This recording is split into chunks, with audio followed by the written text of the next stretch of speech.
नमस्कार, मेरा नाम है ललित किशोर और अपनी आवाज़ में किरदारों की बात कहता हूँ। तो आज हम सुनेंगे कहानी सदगति।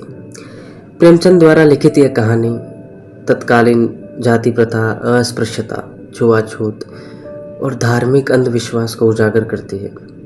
कहानी के प्रमुख पात्रों में दुखी चमार, जो कहानी का नायक है, उसकी पत्नी झुरिया, पंडित घासीराम और उनकी पत्नी पंडिताई।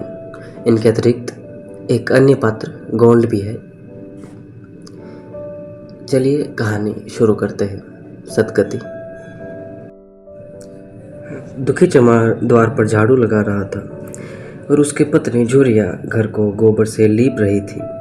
दोनों अपने अपने काम से फुर्सत पा चुके थे तो चामरीन ने कहा, तो जाके पंडित बाबा से कह आओ ना, ऐसा ना हो कहीं चले जाएं। दुखी, हाँ जाता हूँ, लेकिन ये तो सोच बैठेंगे किस चीज़ पर। झुरिया, कहीं से खटिया न मिल जाएगी, ठकुराने से मांग लाना। दुखी, तू तो कभी भी ऐसी बात कह देती है कि तह चलती है। ठकुराने वाले मुझे खटिया देंगे? आग तक तो घर से निकलती नहीं, खटिया देंगे? कैथाने में जाकर एक लोटा पानी मांगू तो ना मिले, भला खटिया कौन देगा? हमारे उपले सेंटे भूसा लकड़ी थोड़े ही हैं कि जो चाहे उठा ले जाए। ले अपनी खटोली धोकर रख दे, गर्मी के तो दिन हैं, उनके आते आते सूख जाएगी। झुरिया, वे हमारी खटोली पर बैठेंगे नहीं, देखते नहीं कि कितने नेम धर्म से रहते हैं। दुखी ने जरा चिंतित होकर कहा, हाँ ये बात तो है, महुए के पत्ते तोड़कर पत्तल बना लूँ तो ठीक हो जाए। पत्तल में बड़े बड़े आदमी खाते हैं, वे पवित्र है। ले तो डंडा, पत्ते तोड़ लो। झुरिया, पत्तल मैं बना लूंगी, तुम जाओ, लेकिन हाँ उन्हें सीधा भी तो देना होगा, अपनी थाली में रख दो। दुखी, कहीं ऐसा गजब ना करना, नहीं तो सीधा भी जाए और थाली भी फूटे। बाबा थाली उठाकर पटक देंगे, उनको बड़ी जल्दी किरोध चढ़ जाता है। किरोध में पंडिताइन तक को छोड़ते नहीं, लड़के को ऐसा पीटा कि आज तक टूटा हाथ लिए फिरता है। पत्तल में सीधा भी न देना, हाँ मुद्दा तो छूना मत। पूरी गोंड की लड़की को लेकर शाह की दुकान में सब चीजें ले आना, सीधा भरपूर हो, सेर भर आटा, आधा सेर चावल, पाव भर दाल, आधा पाव घी, नून, हल्दी और पत्तल में 1 किनोरे 4 आने पैसे रख देना। गोंड की लड़की ना मिले तो भुर्जिन के हाथ पैर जोड़ कर ले आना, तो कुछ मत छूना, नहीं गजब हो जाएगा। इन बातों की ताकीद करके दुखी ने लकड़ी उठाई और घास का एक बड़ा सा गट्ठा लेकर पंडित जी से अर्ज करने लगा। खाली हाथ बाबा जी की सेवा में कैसे जाता? नजर आने के लिए उसके पास घास की सिवाय और क्या था? उसे खाली देखकर तो बाबा दूर से ही दुत्कार देते। पंडित घासीराम ईश्वर के परम भक्त थे। नींद खुलते ही ईसोपसन में लग जाते, मुँह हाथ धोते, 8 बजते तब असली पूजा शुरू होती, जिसका पहला भाग भंग की तैयारी थी। उसके बाद आधा घंटे तक चंदन रगड़ते, फिर आईने के सामने एक तिनके से माथे पर तिलक लगाते। चंदन की 2 रेखाओं के बीच में लाल रोरी की बिंदी होती थी। फिर छाती पर, बाहों पर चंदन की गोल गोल मुद्रिकाएं बनाते। फिर ठाकुर जी की मूर्ति निकालकर उसे नहलाते, चंदन लगाते, फूल चढ़ाते, आरती करते, घंटी बजाते। 10 बजते बजते वे पूजन से उठते और भंग छानकर बाहर आते। तब तक 2-4 जजमान द्वार पर आ जाते। इस ऑप्शन का तत्काल फल मिल जाता। यही उनकी खेती थी। आज वे पूजन गृह से निकले तो देखा दुखी चमार घास का एक गट्ठा लिए बैठा हुआ है। दुखी उन्हें देखते ही उठ खड़ा हुआ और उन्हें साष्टांग दंडवत करके हाथ बांधकर खड़ा हो गया। ये तेजस्वी मूर्ति देखकर उसका हृदय श्रद्धा से परिपूर्ण हो गया। कितनी दिव्य मूर्ति थी। छोटा सा गोल मटोल आदमी, चिकना सिर, फूले गाल, ब्रह्म तेज से प्रदीप्त आंखें, रोरी और चंदन देवताओं की प्रतिभा प्रदान कर रही थी। दुखी को देखकर श्रीमुख से बोले, आज कैसे चला आया रे दुखिया? दुखी ने सिर झुकाकर कहा, बिटिया की सगाई कर रहा हूँ महाराज, कुछ साहित्य शगुन विचारना है, कब मर्जी होगी आपकी? घासी, आज मुझे छुट्टी नहीं, हाँ सांझ तक आ जाऊँगा। दुखी, नहीं महाराज, जल्दी मर्जी हो जाए, सब सामान ठीक कर आया हूँ, ये घास कहाँ रख दूँ? घासी, इस गाय के सामने डाल दे और जरा झाड़ू लेकर द्वार तो साफ कर दे। ये बैठक भी कई दिन से लीप ही नहीं गई, उसे भी गोबर से लीप दे। तब तक मैं भोजन कर लूँ, फिर जरा आराम करके चलूँगा। हाँ, ये लकड़ी भी चीर देना, खलिहान में 4 खांची भूसा पड़ा है उसे भी उठा लाना और भूसौले में रख देना। दुखी फौरन हुक्म की तामील करने लगा। द्वार पर झाड़ू लगाई, बैठक को गोबर से लीपा। तब तक 12 बज गए। पंडित जी भोजन करने चले गए। दुखी ने सुबह से कुछ नहीं खाया था। उसे भी जोर से भूख लगी, पर वहाँ खाने को क्या धरा था। घर यहाँ से मील भर था, वहाँ खाने चला जाए तो पंडित जी बिगड़ जाए। बेचारे ने भूख दबाई और लकड़ी फाड़ने लगा। लकड़ी की मोटी सी गांठ थी जिस पर पहले कितने ही भक्तों ने अपना जोर आजमाया लिया था। वे उसी दमखम के साथ लोहे से लोहा लेने के तैयार था। दुखी घास छीलकर बाजार ले जाता, लकड़ी चीरने का उसे अभ्यास न था। घास उसके खुरपे के सामने सिर झुका देती थी। यहाँ कस कस कर कुल्हाड़ी का भरपूर हाथ लगाता, पर उस गांठ पर निशान तक न पड़ता। कुल्हाड़ी उछड़ जाती, पसीने में तरता, हाँफता था, थक कर बैठ जाता था, फिर उठता था। हाथ उठाए न उठते थे, पाँव कांप रहे थे, कमर न सीधी होती थी, आंखें तले अंधेरा हो रहा था, सिर में चक्कर आ रहे थे, तितलियाँ उड़ रही थी, फिर भी अपना काम किया जाता था। अगर एक चिलम तंबाकू पीने को मिल जाती तो शायद कुछ ताकत आती। उसने सोचा, यहाँ चिलम और तंबाकू कहाँ मिलेगी, ब्राह्मणों का पूरा है। ब्राह्मण लोग हम नीच जातों की तरह तंबाकू थोड़े ही पीते हैं। सहसा उसे याद आया कि गांव में एक गोंड भी रहता है, उसके यहाँ जाकर जरूर चिलम तंबाकू होगी। तुरंत उसके घर दौड़ा। खैर मेहनत सफल हुई, उसने तंबाकू भी दी और चिलम भी दी, पर आग वहाँ न थी। दुखी ने कहा, आग की चिंता न करो भाई, मैं जाता हूँ, पंडित जी के घर से आग मांग लूँगा, वहाँ तो अभी रसोई बन रही थी। ये कहता हुआ वे दोनों चीज़ें लेकर चला आया और पंडित जी के घर में बेराठे द्वार पर खड़ा होकर बोला, मालिक, रच की आग मिल जाए तो चिलम पी लें। पंडित जी भोजन कर रहे थे। पंडिताई ने पूछा, ये कौन आदमी आग मांग रहा है? पंडित, अरे वही ससुरा दुखिया चमार है, कहाँ है, थोड़ी सी लकड़ी चीर दे, आग तो है, दे दो। पंडिताई ने भवें चढ़ाकर कहा, तुम्हें तो जैसे पोथी पोथी पतरे फेर में धर्म कर्म किसी की बात न सुधी नहीं रही। चमार हो, धोबी हो, पासी हो, मुंह उठाए घर में चला आए। हिंदू का घर न हुआ, कोई सराई हुई, कह दो दाढ़ी जार से चला जाए, नहीं तो इस लुआठे के मुंह झुलस दूंगी, आग मांगने चले हैं।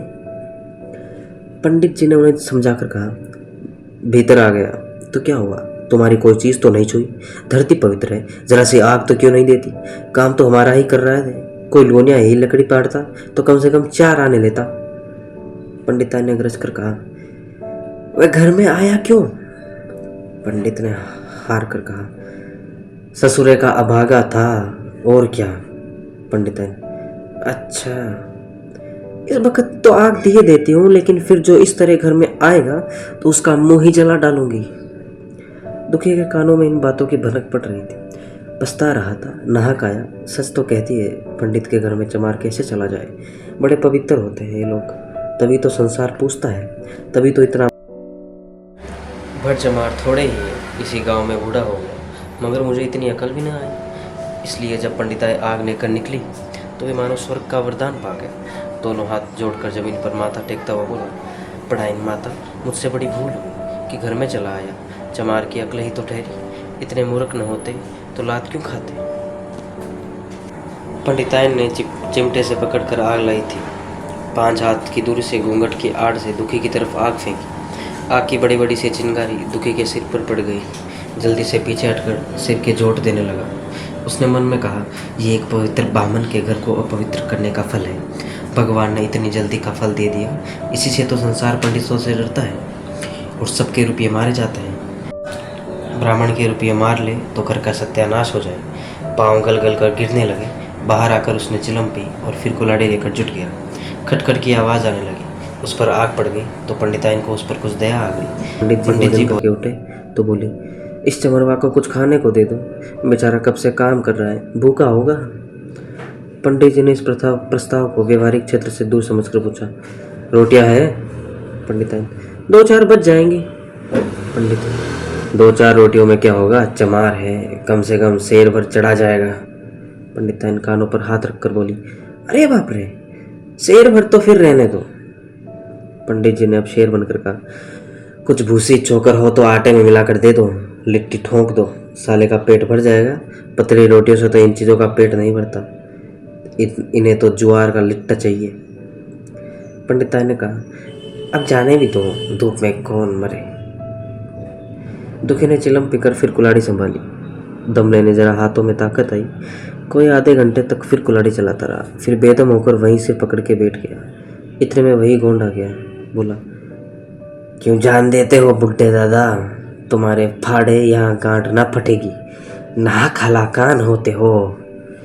दुखी ने माथे का पसीना पोंछ कर कहा, अभी गाड़ी पर भूसा ढोना है भाई। कौन, कुछ खाने को मिला कि काम ही कराना जानते हैं, जाके मांगते क्यों नहीं। दुखी, कैसे बात करते हो चिखुरी, ब्राह्मण की रोटी हमको पचेगी। गोंड, पचने को तो पच जाएगी, पहले मिले तो मूंछों पर ताव देखकर भोजन किया और आराम से सोए। तुम्हें लकड़ी फाड़ने का हुक्म लगा दिया। जमींदार भी कुछ खाने को देता है, हाकिम भी बिगाड़ लेता है तो थोड़ी बहुत मजूरी देता है, ये उनसे भी बढ़ गए, उस पर धर्मात्मा बनते हैं। दुखी, धीरे धीरे बोलो भाई, कहीं सुन ले तो आफत आ जाए। ये कहकर दुखी फिर संभल पड़ा और कुल्हाड़ी की चोट मारने लगा। गोंड को उस पर दया आ गई, आकर कुल्हाड़ी उसके हाथ में छीन ली और कोई आधे घंटे खूब कस कस कर कुल्हाड़ी चलाई, पर गांठ में एक दरार भी ना पड़ी। तब उसने कुल्हाड़ी फेंक दी और यह कहकर चला गया, तुम्हारे फाड़े ये ना फटेगी, जान भले निकल जाए। दुखी सोचने लगा, बाबा ने ये गांठ कहाँ रख छोड़ी थी कि फाड़े नहीं फटती, कहीं दरार तक नहीं पड़ती। मैं कब तक इसे चीरता रहूँगा। अभी घर पर 100 काम पड़े हैं, कार पर ओजन का घर है, एक ना एक चीज़ घटी ही रहती है, पर इन्हें इसकी क्या चिंता। चलूँ जब तक भूसा ही उठा लाऊं, कह दूंगा बाबा आज तो लकड़ी नहीं फटी, कल आकर फाड़ दूंगा। उसने झोवा उठाया और भूसा ढोने लगा। खलिहान यहाँ से 2 फरलांग से कम न था। अगर झोवा खूब भर कर लाता तो काम जल्द खत्म हो जाता, फिर झोवे को उठाता कौन, अकेले भरा हुआ झोवा उससे ना उठ सकता था, इसलिए थोड़ा थोड़ा लाता था। 4 बजे कहीं भूसा खत्म हुआ। पंडित जी की नींद भी खुली, मुँह हाथ धोया, पान खाया और बाहर निकले। देखा तो दुखी झोवे पर सिर रख के सो रहा है। जोर से बोले, अरे दुखिया, तू सो रहा है, लकड़ी तो अभी ज्यों की त्यों पड़ी हुई है, इतनी देर तक तू क्या करता रहा। मुट्ठी भर भूसा ढोने में सांझ कर दी, उस पर सो रहा है। उठा ले कुल्हाड़ी और लकड़ी फाड़ डाल, तुझसे जरा सी लकड़ी नहीं फटती, फिर शायद भी वैसे ही निकलेगी। मुझे दोष मत देना, इसी से कहा है कि नीच के घर में खाने को हुआ और उसकी आंख बदली। दुखी ने फिर कुल्हाड़ी उठाई। जो बातें पहले से सोच रखी थी वह सब भूल गई। पेट पीठ में धंस जाता था। आज सवेरे जलपान तक न किया था, अवकाश ही न मिला, उठना ही पहाड़ मालूम होता था, जी डूबा जाता था। पर दिल को समझा कर उठा, पंडित है, कहीं शायद ठीक ना विचारे तो फिर सत्यानाश ही हो जाए। जब ही तो संसार में इतना मान है, शायद ही तो सबका खेल है, जिस चाहे बिगाड़ दे। पंडित गांठ के पास आकर खड़े हो गए और बढ़ावा देने लगे, हाँ मार कस के, और मार, कस के मार, अब जोर से मार, तेरे हाथ में तो जैसे दम ही नहीं, लगा कस के, खड़ा सोचने क्या लगता है, हाँ बस फटा ही चाहती है, दे उसी दरार में दे। दुखी अपने होश में न था, न जाने कौन सी गुप्त शक्ति उसके हाथों से चला रही थी। वह थकान, भूख, कमजोरी सब मानो भाग गई। उसे अपने बाहुबल पर स्वयं आश्चर्य हो रहा था। एक एक चोट वज्र की तरह पड़ी थी। आध घंटे तक वह इसी उन्माद की दिशा में हाथ चलाता रहा, यहाँ तक कि लकड़ी बीच से फट गई और दुखी के हाथ से कुल्हाड़ी छुटकर गिर पड़ी। इसके साथ वह भी चक्कर खाकर गिर पड़ी। भूख, प्यास, थका हुआ शरीर जवाब दे गया। पंडित जी ने पुकारा, उठ के 2-4 हाथ और लगा दे, पतली पतली चोलियां हो जाए। दुखी न उठा। पंडित जी ने उसे दिख करना उचित न समझा। भीतर जाकर बूटी छानी, सोच गए, स्नान किया और पंडिताई बाना पहनकर बाहर निकले। दुखी अभी तक वहीं पड़ा हुआ था। जोर से पुकारा, अरे क्या पड़े ही रहोगे दुखी, चलो तुम्हारे ही घर चल रहा हूँ, सब सामान ठीक है। दुखी फिर भी न उठा। अब पंडित जी को कुछ शंका। पास जाकर देखा तो दुखी अकड़ा पड़ा हुआ था। बदहवास होकर भागे और पंडिताइन से बोले, दुखिया तो लगता है मर गया। पंडिताइन हकबकाकर बोली, वह अभी तो लकड़ी चीर रहा था। पंडिताइन ने शांत होकर कहा, हाँ लकड़ी चीरते चीरते मर गया, अब क्या होगा। पंडिताइन ने शांत होकर कहा, होगा क्या, चमरोन के कहला बुझा दूं, मुर्दा उठा ले जाए। एक क्षण में गांव भर में खबर हो गई। पूरे में ब्राह्मणों की ही बस्ती थी, केवल एक घर गोंड का था। लोगों ने इधर का रास्ता छोड़ दिया, कुएं का रास्ता उधर से ही था। पानी कैसे भरा जाए, चमार की लाश के पास से होकर पानी भरने कौन जाए। ये बुढ़िया ने पंडित जी से कहा, अब मुर्दा फिंकवाते क्यों नहीं, कोई गांव में पानी पिएगा या नहीं। इधर गोंड ने चमरोन में जाकर सबसे कह दिया, खबरदार मुर्दा उठाने मत जाना, अभी पुलिस की तहकीकात होगी, दिल लगी है कि एक गरीब की जान ले ली। पंडित जी होंगे तो अपने घर के होंगे, लाश उठाओगे तो तुम भी पकड़े जाओगे। इसके बाद ही पंडित जी पहुंचे, पर चमरों ने का एक कोई आदमी लाश उठाने को तैयार न हुआ। हाँ, दुखी की स्त्री और कन्या दोनों हाय हाय करती वहां चली है और पंडित जी के द्वार पर आकर सिर पीट पीट कर रोने लगी। उनके साथ 10-5 और चमारिनें थी, कोई रोती तो कोई समझाती थी, पर चमार एक भी न था। पंडित जी ने चमारों को बहुत धमकाया, समझाया, मिन्नत की, पर चमारों के दिल पर पुलिस का रोब छाया हुआ था। एक भी न मिनका, आखिर निराश होकर लौट आए। आधी रात तक रोना पिटना जारी रहा। देवताओं को सोना मुश्किल हो गया, पर लाश उठाने कोई चमार न आया और ब्राह्मण चमार की लाश कैसे उठाते? भला ऐसा किसी शास्त्र पुराण में लिखा है? कहीं कोई दिखा दे। पंडिताई ने झुंझलाकर कहा, इन डाइनों ने तो खोपड़ी चाट डाली, सबों का गला भी नहीं पकता। पंडित ने कहा, रोने दो चुड़ैलों को, कब तक रोएंगी? जीता था तो कोई बात तक पूछता था, मर गया तो कोलाहल मचाने के लिए सब की सब आ पहुंची। पंडिताई, चमार का रोना मनहूस है जी। पंडित, हाँ हाँ, बहुत मनहूस। पंडिताइन, अभी से दुर्गंध उठने लगी। पंडित, चमार था ससुरा की नहीं? साध असाध किसी का विचार है इन सबको? पंडिताइन, इन सबको घिन भी नहीं लगती। पंडित, भ्रष्ट हैं सब। रात तो किसी तरह कटी, मगर सवेरे भी कोई चमार न आया। चमारी ने भी रो पीट कर चली गई। दुर्गंध कुछ कुछ फैलने लगी। पंडित जी ने एक रस्सी निकाली, उसका फंदा बनाकर मुर्दे के पैर में डाला और फंदे को खींचकर कस दिया। अभी कुछ कुछ धुंधला का था। पंडित जी ने रस्सी पकड़कर लाश को घसीटना शुरू किया और गांव के बाहर घसीट ले गए। वहां से आकर तुरंत स्नान किया, दुर्गा पाठ पढ़ा और घर में गंगा जल छिड़का। उधर दुखी की लाश को खेत से गीदड़ और कुत्ते और कोए नोच रहे थे। यही जीवन पर्यंत की भक्ति, सेवा और निष्ठा का पुरस्कार था। इसी के साथ ये कहानी भी पूरी हुई। मिलेंगे अगली कहानी में, तब तक के लिए नमस्कार।